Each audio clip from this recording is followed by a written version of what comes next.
Vous pouvez réécouter les flash infos de Savane TV à tout moment sur votre téléphone si vous avez un numéro Orange. Composez le 3 2 1 sur votre téléphone, lancez l'appel et suivez les instructions.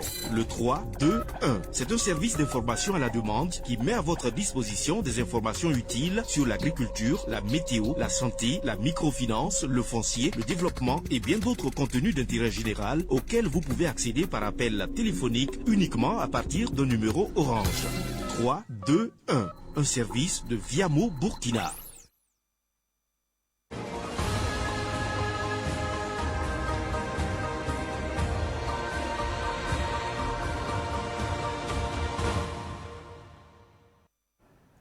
Fidèles téléspectateurs de Savane TV, bonjour et bienvenue à ce flash d'information.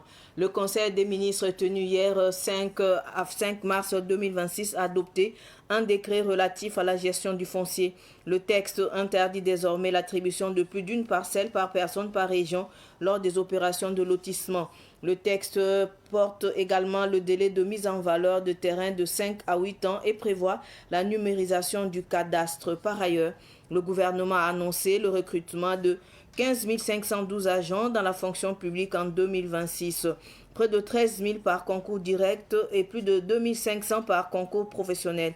Parmi ces postes, 504 sont réservés notamment aux volontaires pour la défense de la patrie, aux agents de santé communautaire, aux enseignants communautaires, ainsi qu'aux veuves et orphelins des forces de défense et de sécurité.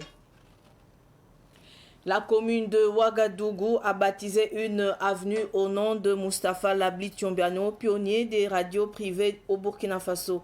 L'axe longeant le parc urbain Bangréogo du pont Mamadou Sanfo jusqu'à la place de l'Union africaine porte désormais son nom.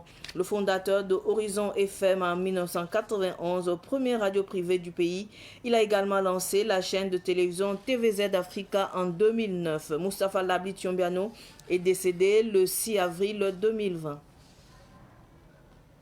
La Coupe d'Afrique des Nations féminines 2026 se tiendra finalement du 25 juillet au 16 août 2026 selon la Confédération africaine de football.